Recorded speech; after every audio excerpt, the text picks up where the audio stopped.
नमस्कार आप सबका यहाँ आने के लिए। आप किस विचार से यहाँ आए हैं मुझे पता नहीं है, लेकिन अगर आप ये सोच कर आए हैं कि हम कोई राजनीतिक भाषण करने वाले हैं तो आपको उससे निराशा हाथ आने वाली है। हम कोई नेता नहीं हैं और आपसे वोट की गुजारिश, समर्थन की गुजारिश करने नहीं आए। आप ये भ्रम मत पालिए कि हम आपसे आपका समर्थन मांगने आए। हम आपको ये बताने आए हैं कि क्या कुछ करने से, मेरी जो समझ है उससे क्या करने से मुसलमानों की राजनीतिक, सामाजिक, आर्थिक स्थिति सुधर सकती है। आप बिल्कुल स्वतंत्र हैं उस बात को सुनने के लिए, सुनकर समझने के लिए।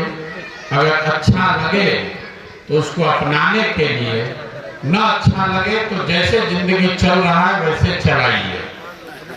मेरा पहले आप परिचय जान लीजिए। मेरा नाम प्रशांत किशोर है और हम वही प्रशांत किशोर हैं जिन्होंने 2014 में नरेंद्र मोदी का अभियान इस देश में चलाया है। ये मेरे परिचय का हिस्सा है। हमने मोदी जी को बनाया नहीं है, लेकिन उनके बनने में हमने भी कंधा लगाया है। उस नजरिए से अगर आप में से कोई व्यक्ति हम पर भरोसा नहीं करना चाहता है या हमारे साथ नहीं चलना चाहता है तो बिल्कुल वाजिब वजह है, आपको हमारे साथ नहीं चलना चाहिए। लेकिन अगर आप मेरा परिचय ये जानते हैं तो साथ में मेरे परिचय का एक हिस्सा ये भी है कि 2014 के बाद, 2014 से 2021 में इस देश में जहां कहीं भी भाजपा हारी है, हराने वाला दल और नेता चाहे कोई हो, उसके पीछे कंधा लगाने वाला भी प्रशांत किशोर ही है। बिहार में 2000, पंजाब में 2017 में, तेलंगाना में 2018 में, आंध्र प्रदेश में 2019 में, महाराष्ट्र और दिल्ली में 2020 में और तमिलनाडु और वेस्ट बंगाल में 2021 में, इतने जगहों पर भाजपा या भाजपा के गठबंधन को हराने वाले दलों के साथ हमने अपने तजुर्बे का, अपने सलाहियत का इस्तेमाल किया। अब लेकिन मैंने वो 10 साल काम करके वो छोड़कर हम यहाँ बिहार में गांव-गांव घूम रहे हैं। मुसलमानों को बड़ी चिंता है, भाई ये जनसुराज क्या है, क्या करें? अगर इनके साथ जाएंगे तो कहीं हमारा वोट बट जाएगा, भाजपा को फायदा हो जाएगा। तो एक बात आप इत्मीनान रखिए, आप वोट जाकर बिल्कुल लालटेन को, महागठबंधन को ही दीजिए। हमको उससे कोई दिक्कत नहीं है, लेकिन इस बात को समझिए कि आखिर ये जनसुराज अभियान है क्या और इससे आपके समाज के, आपके बच्चों के जीवन में क्या परिवर्तन आ सकता है। वोट आप बिल्कुल जाकर लालटेन को ही दीजिए, इंडिया अलायंस को दीजिए, कोई दिक्कत नहीं है। हम तो चुनाव नहीं लड़ रहे, हमने तो कोई दल नहीं बनाया है। तो घबराइए नहीं कि आपका वोट बांटने कोई आया। और दूसरी बात ये समझिए कि आपकी इतनी ताकत भी नहीं है कि आप किसी को जिता और हरा दें। इसलिए नहीं कि आपकी संख्या कम है, संख्या में तो आप सबसे ज्यादा हैं, लेकिन राजनीतिक सलाहियत में आप सबसे नीचे। मुसलमान लोग ये कहते हैं कि हम लोग आर्थिक, सामाजिक तौर पर हैं, तो मैं रोज मन से कहता हूं कि दलितों के बाद सबसे ज्यादा गरीब, बदहाल, फटेहाल यहाँ बिहार में मुसलमान है। लेकिन अगर राजनीतिक सलाहियत की बात कीजिएगा तो आप दलितों से भी नीचे।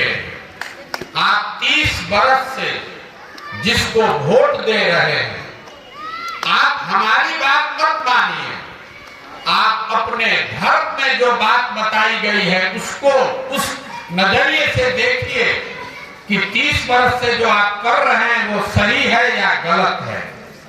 इसी सीतामढ़ी की धरती पर एक मौलाना ने हमें बहुत अच्छा बताया कि प्रशांत की मुसलमानों की दशा इसलिए नहीं खराब है कि इनका कोई रहबर नहीं है। आरजेडी ने क्या किया, कांग्रेस ने क्या किया कि भाजपा ने क्या किया। आपकी स्थिति इसलिए खराब है कि आपके कौम में जो बेसिक बातें बताई गई मुसलमान उसको भी नहीं मान रहा। आपकी कौम में ये बताया गया कि बिना सवाल पूछे किसी की बात मत मानो।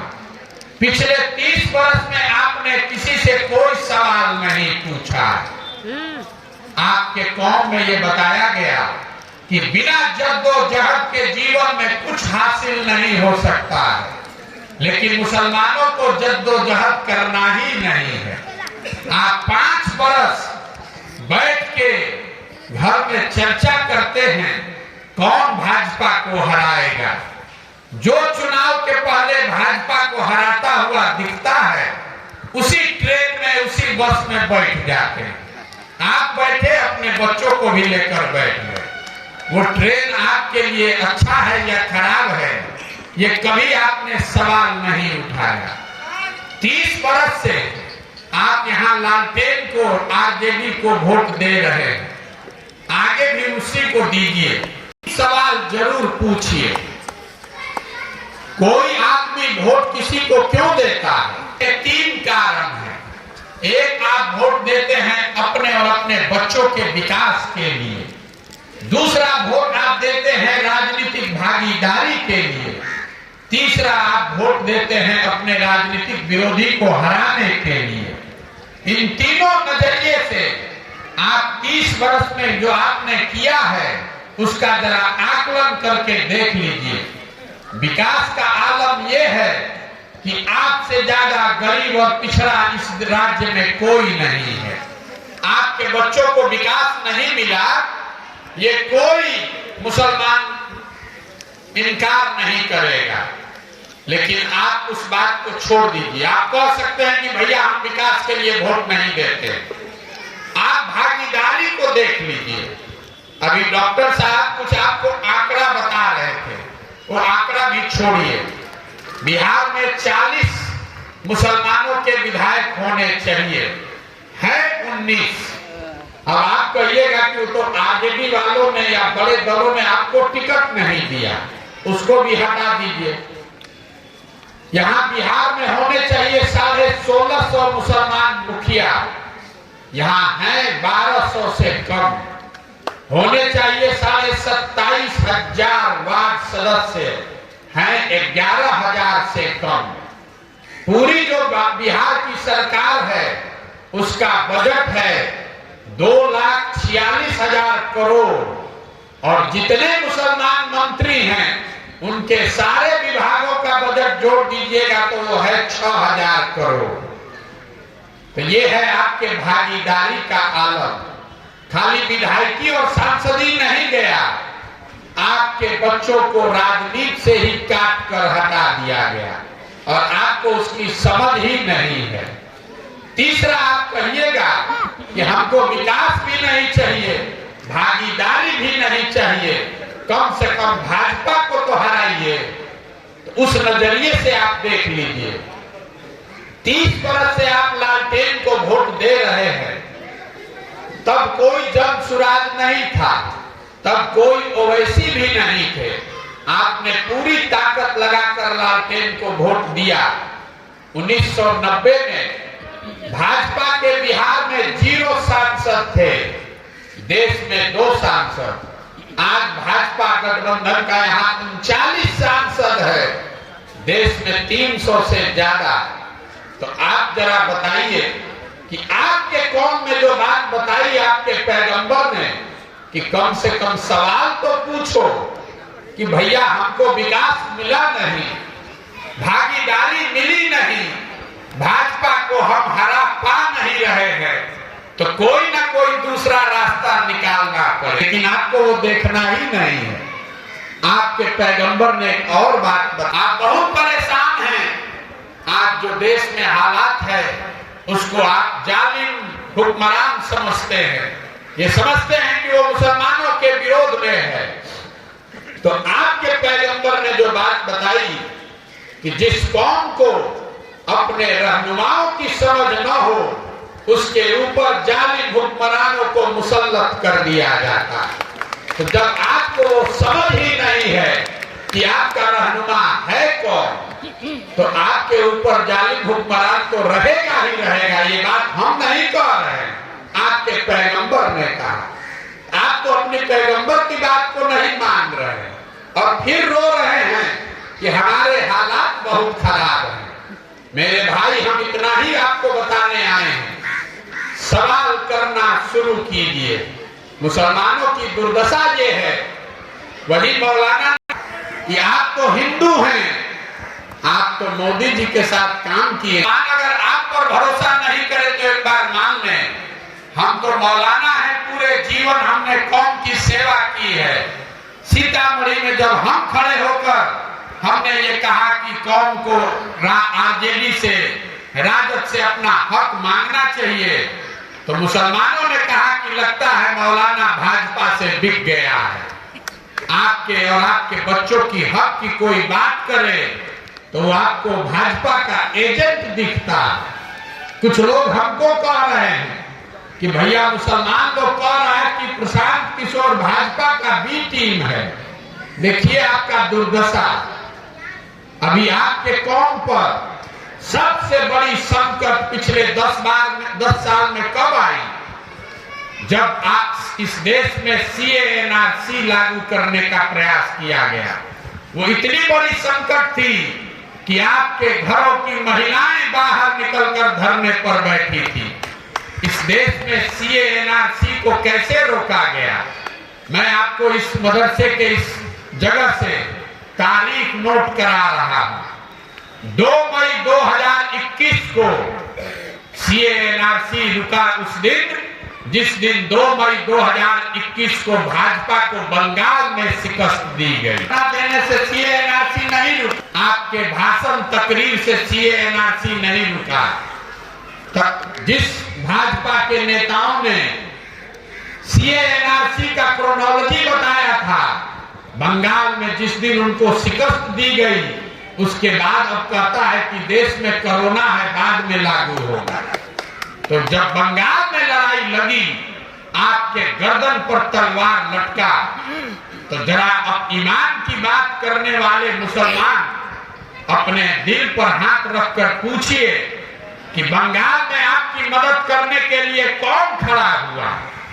जब पूरे देश ने ये मान लिया कि कोई भाजपा को बंगाल जीतने से नहीं रोक सकता है, तब आपका कौन रबर, कौन रहनुमा बंगाल गया था?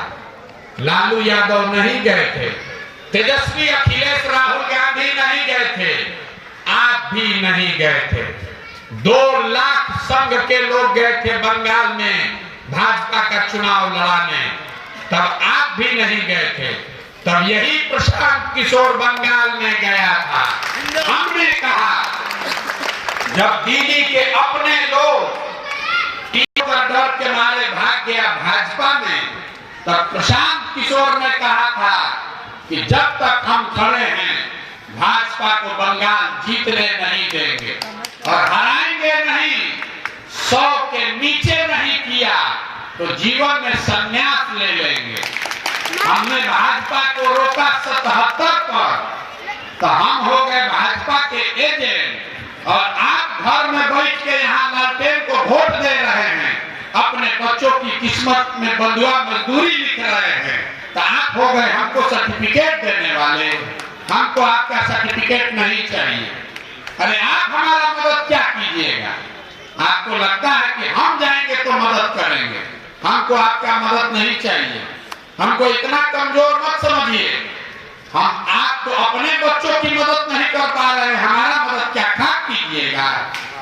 आपको जिसको वोट देना है दीजिए, हम आपसे वोट मांगने नहीं आए।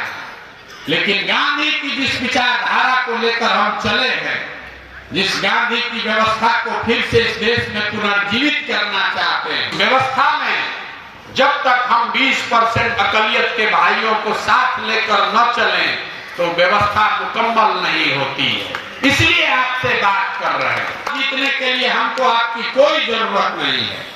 बिहार में 80% हिंदू रहता है, अगर 50% भी उसमें हम वोट ले लेंगे तो 40% वोट लेकर बिहार हम जीतेंगे।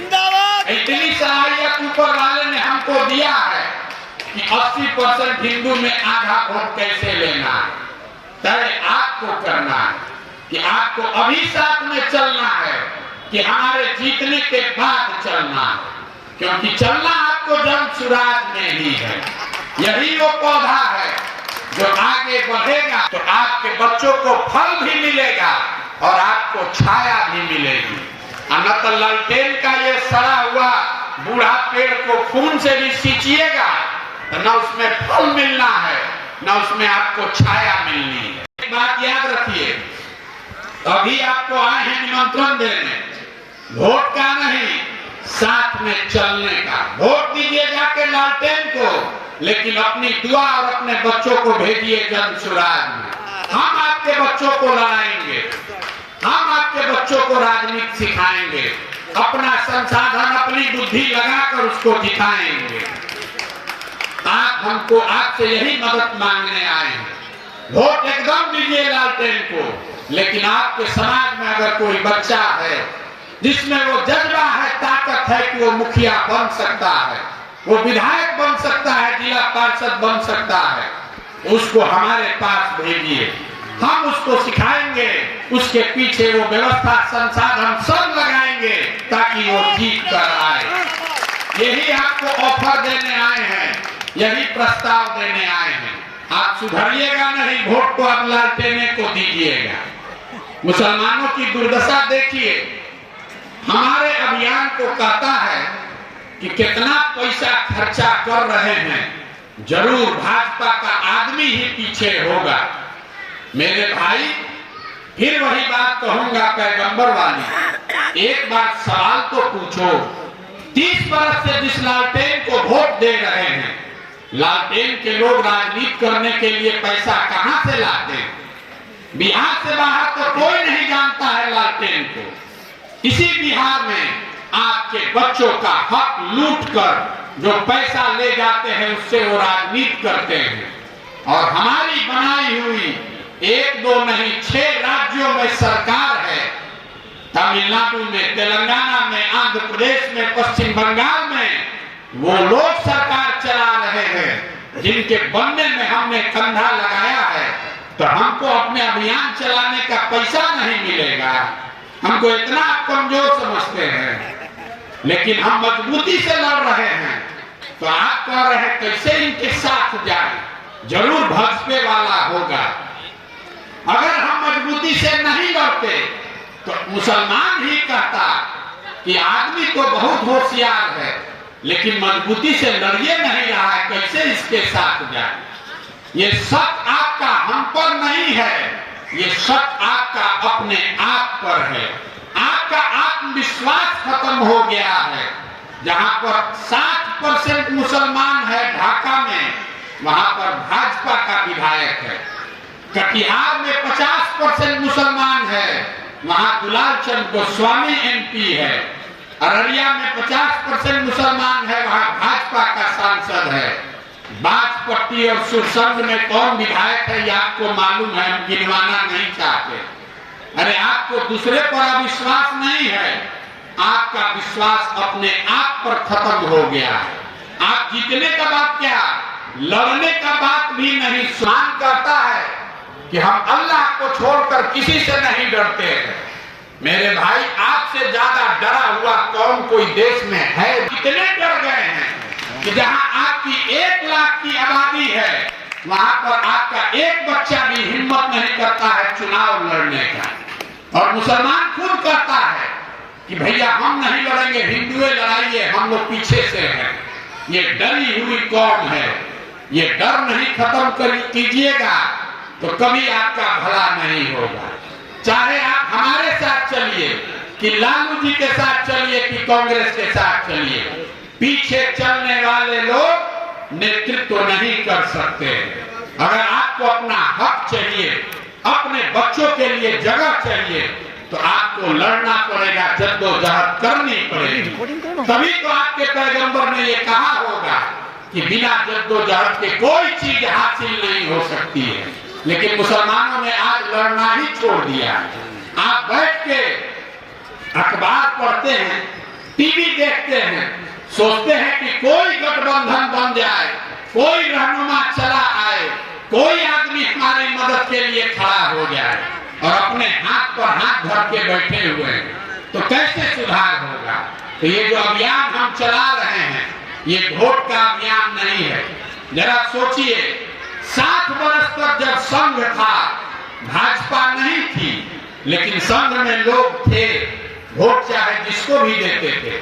तो आप जनसुराज में जुड़िए, अपने विचारधारा को मजबूत बनाइए, अपने बच्चों को राजनीति के लिए तैयार कीजिए, दल जो है उसको वोट दीजिएगा, और जब आपकी ताकत हो जाए तब दल बनाइएगा, तब लड़िएगा। अभी तो आप प्रयास ही नहीं कर रहे। जब लड़िएगा नहीं तो जीतने और हारने का सवाल कहाँ है। तो जनसुराज वो व्यवस्था है, आप पैसे का चिंता मत कीजिए, साधन व्यवस्था का चिंता मत कीजिए, लड़ने वाले लड़कों को हमारे पास भेजिए, चुनकर भेजिए, हम उसको लड़ाएंगे। इसी सीतामढ़ी में अगर हम मुसलमान को लड़ा दे, कोई कह रहा था अभी कि भैया मुसलमान को टिकट दीजिए, आप जिता सकते हैं, हम मुसलमान को लड़ाएंगे, तो एक एक मुसलमान कहेगा देखिए भाजपा का एजेंट है, हम लोग को बांटने के लिए मुसलमान को लड़ा रहा है। अगर हम मुसलमान को नहीं लड़ाएंगे तो आप भी कहिएगा कि भी तो बड़ा बड़ा बात कहे, लेकिन मुसलमानों को इन्होंने भी भागीदारी नहीं दी, हम तो दोनों ओर से मारे जाएंगे। इसीलिए हमने आपको ऑफर दिया है कि आप अपना प्रस्ताव पारित कीजिए और महागठबंधन को कहिए कि इतने दिन तुम्हारे उम्मीदवारों को हमने वोट दिया है, एक बार मुसलमान समाज के आदमी को टिकट दो सीतामढ़ी से। और अगर वो नहीं मानते हैं, अगर वो नहीं मानते हैं, तो आपको समाज में जाति और धर्म सबसे ऊपर उठ के एक किसी मुसलमान पर जिस पर आपका भरोसा हो, उसको चुनकर हमारे पास भेज दीजिए, और संसद में भेजने का जिम्मेवारी हम पर छोड़िए। अफाक अहमद को एमएलसी इसी जनसुराज परिवार ने बनाया। 75 साल के बिहार के इतिहास में कोई मुसलमान टीचर का एमएलसी नहीं बना है, और हमने चंपारण से जो भाजपा का गढ़ है, वहां से एक मुसलमान परिवार, साधारण परिवार के बच्चे को चुनाव लड़ाए और एमएलसी जिता कर लाए। आपको अपने बीच से खड़ा होना पड़ेगा।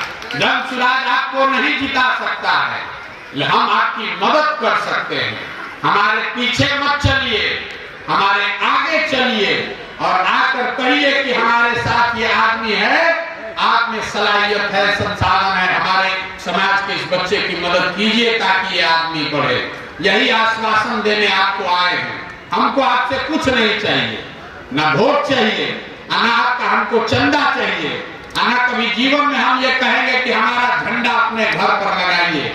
जो झंडा भी आप लगाते हैं उस पर बाबाए कौम गांधी जी का ही फोटो है। मन है तो लगाइए, ना मन है तो जिसका मन है उसका लगाइए, लेकिन अपने बच्चों को इस अभियान से जोड़िए। जिस संघ से आप इतना डरते हैं, वो संघ की हजारों शाखाएं पूरे देश में। आपसे गुजारिश बस इतनी है कि आप अपने हक के लिए,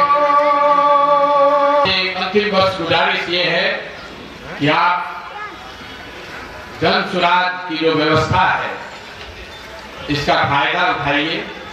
आपकी ताकत का, आपकी संख्या का सभी ने फायदा उठाया।